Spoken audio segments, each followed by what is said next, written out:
Welcome back to the Torque Test channel. Battery adapters, they kind of suck. Well, at least we found most of the popular ones are usually not great for higher power tools.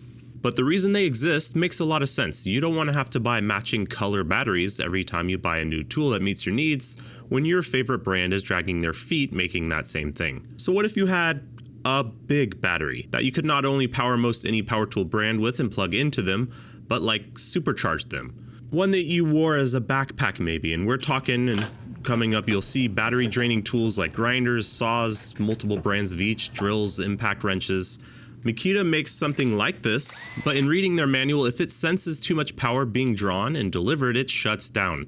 And not only that, it draws from one battery at a time, and those batteries are also Makita LXT, which top out at 5 to 6 amp hour 18650 packs.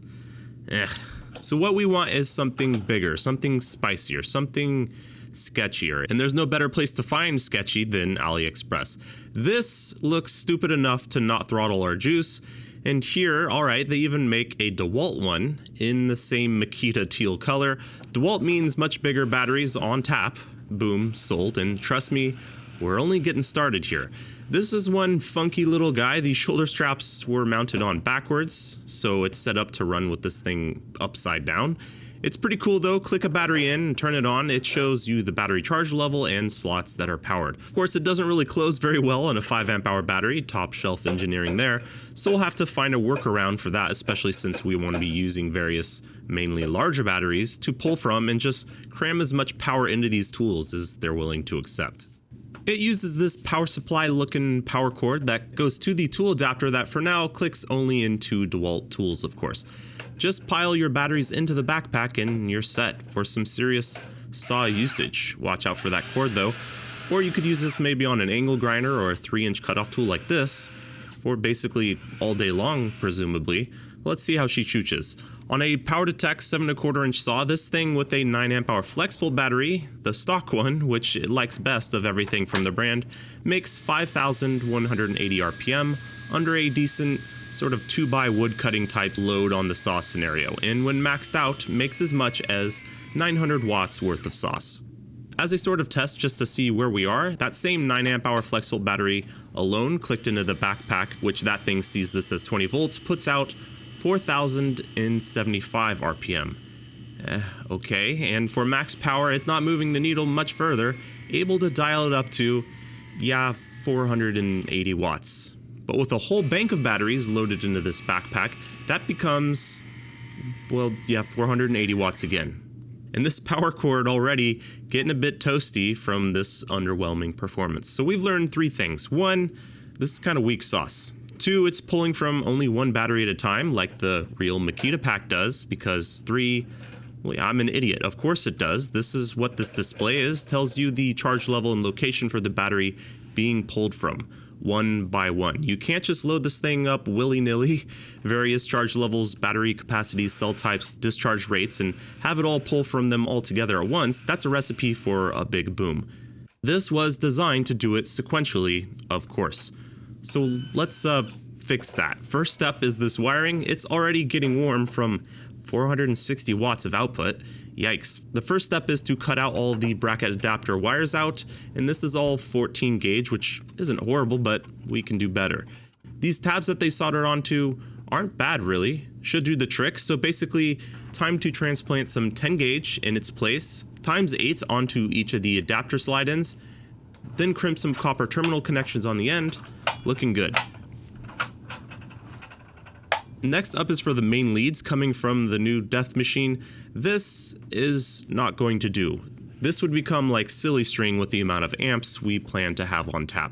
We're going to go from the 12 to 14 gauge it's got now to some chonker 1 gauge wire, which is often cheapest bought as jumper cables, though copper and tin copper cable is still twice that of aluminum jumper cables, so this stuff's not exactly cheap.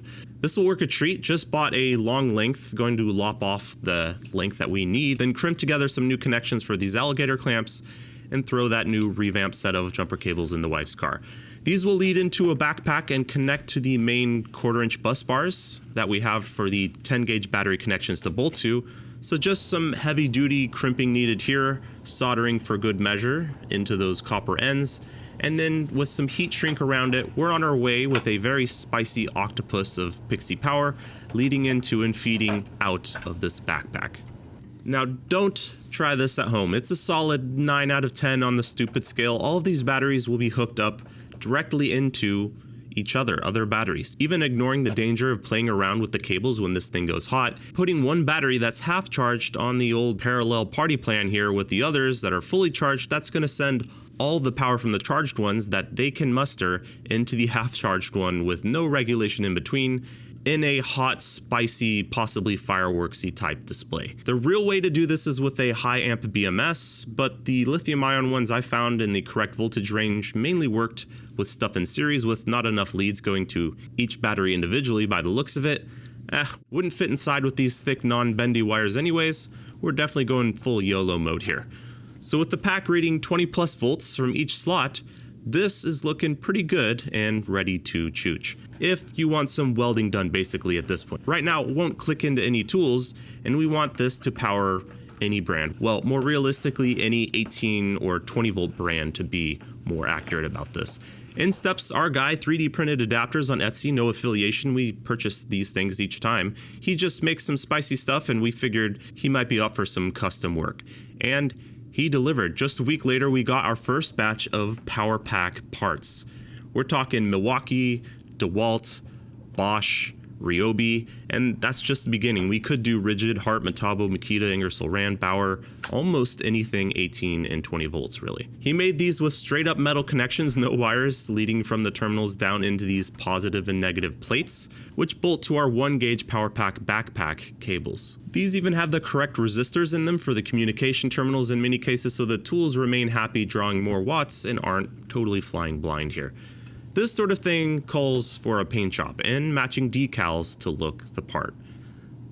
Gotta say, pretty pleased with how it turned out overall. To actually power something, you should have 4 matching batteries though, with equal charge levels, ideally even equal age and therefore resistance possibly. Now yes, we could put 4 9 amp hour or 12 amp hour DeWalt packs in here, but that wouldn't really make this the power pack of the people that we're aiming for. The point of battery adapters is to save a buck by not having to buy the pricey batteries that match the color of the tool you bought. And one thing I haven't covered is that this power pack is currently set up to take DeWalt and Milwaukee batteries. They both clip in now, but Milwaukee really, this HD 12.0, same issue. Spendy. Even on eBay, these HD 12.0s go for like 180 to 200 bucks a piece. Now we're going to go with the poor man's HD 12.0, the Hercules. Why? Because it's the same number of Samsung 21740T cells inside. Hercules is basically selling an HD 12.0 in their store for half the price. And that even translates to, on the eBay market, well, even less than half there.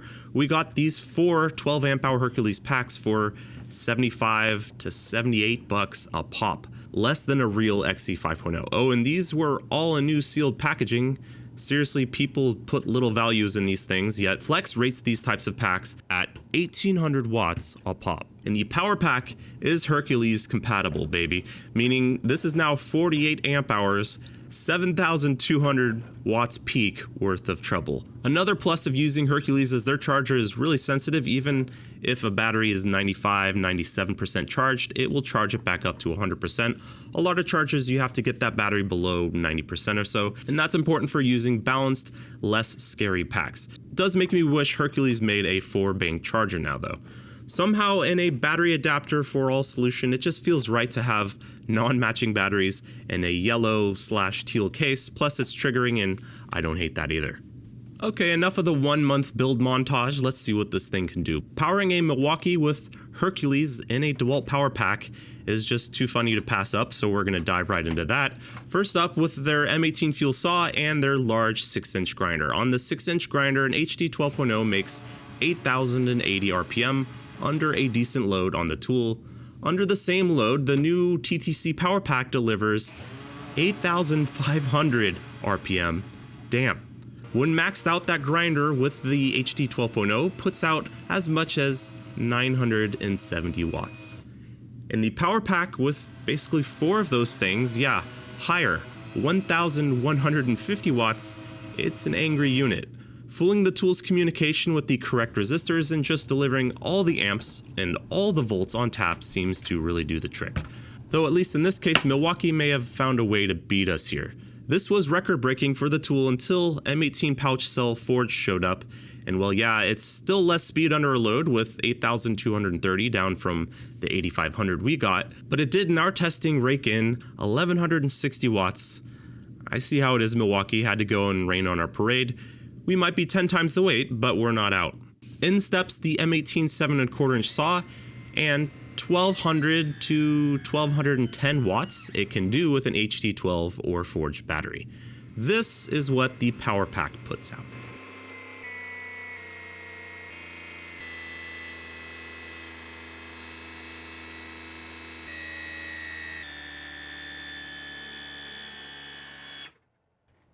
Yes!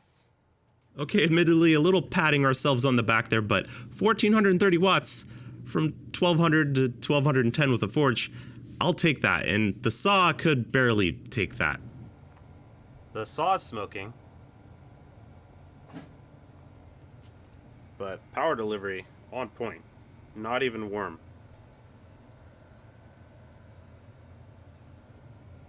But yeah, saw not as happy. So yeah, the tool not as excited about our Frankenstein creation as we are. Let's take a look back at the DeWALT Power Pack saw before it was making just 480 watts with the stock AliExpress configuration with 1 or 4 batteries. Not great. Here's with 1 Hercules 12 amp hour pack loaded into the Power Pack. 710 watts, about what an 8 amp hour XR makes with this saw, but not all that flashy. Now here's with 4 batteries to make sure that running in parallel does the trick.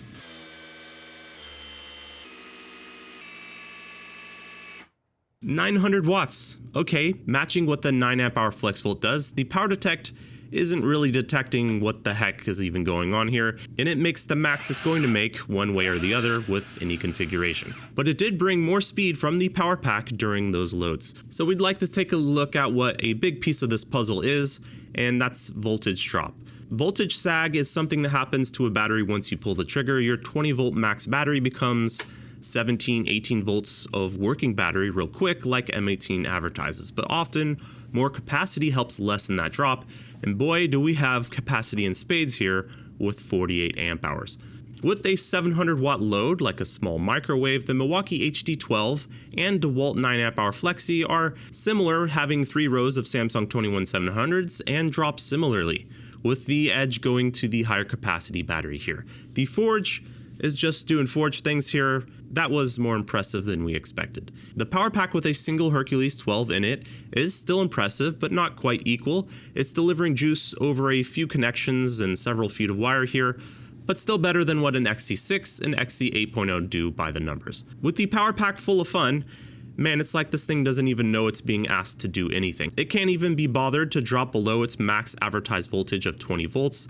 This is where a lot of these sauce is coming from. Sure, it can send a lot of amps, but not every tool is going to ask for all the amps. Delivering those amps with 20 volts instead of 16 to 17 with an XC 5.0 or 18 to 19 with the best batteries out there, that moves the needle. For some brands, as we said, we can adapt this to multiple different tools.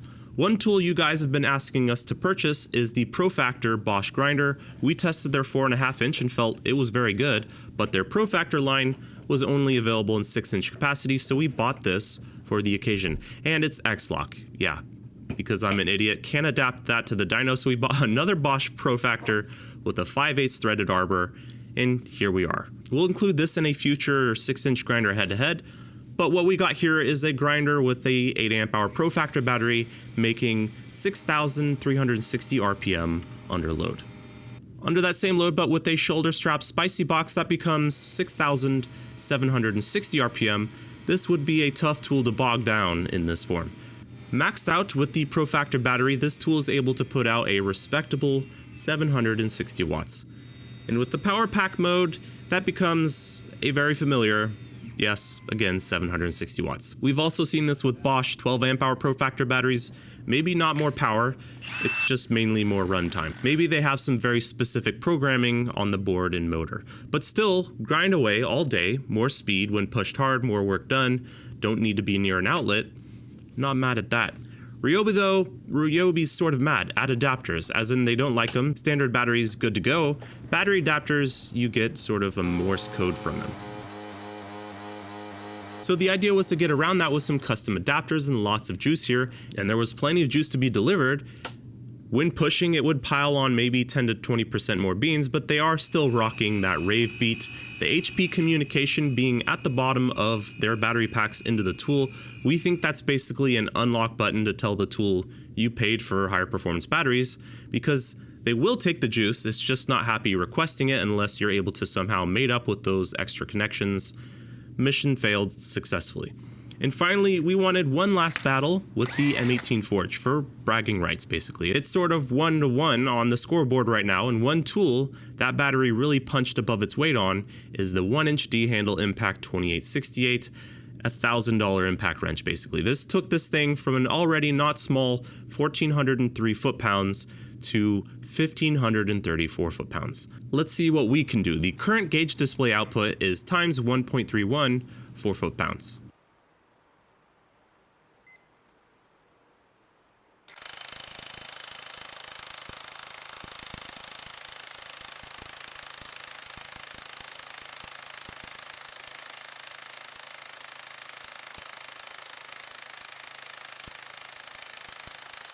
$1,579, packing it in with the W. It's interesting to see how much of the gains are just from down low. Would have assumed that up top where voltage sag would be doing its thing on the 6 amp hour Forge, the 48 amp hour Power Pack would still be full voltage and unfazed, but it must really be a shot in the arm of amps from all that discharge capability of the 4 packs, and that can and does make a difference even on a median of 3 runs like this. So what do we think of the DeWALT / Makita / Hercules abomination? Yeah, it's the bomb. As long as you can keep your meat pinchers and other metal parts free of the sparky bits to prevent it from becoming a bomb. And you can slap DeWALT, Milwaukee, Hercules, and even other packs in here with the correct slide adapters clicked in, as these metal prongs can just screw into new adapter docks. Sure, Red Tools benefited the most today because they allowed themselves to be overpowered the most, but think of the brand possibilities. Even the runtime is nice, can use this M18 blower for longer than really I want to be walking around, and the M18 dual battery blower works with 2 adapters teed off from the same lead cables. A lot less weight to carry around, having 2 batteries on this thing basically disappear onto your back with some padded shoulder straps. Yeah, it's basically the best thing ever, not biased at all, of course. Catch us next time if we're still walking this earth after using this abomination a bunch of times. We make episodes like these every Friday, click buttons below and those will be shown to you sometimes.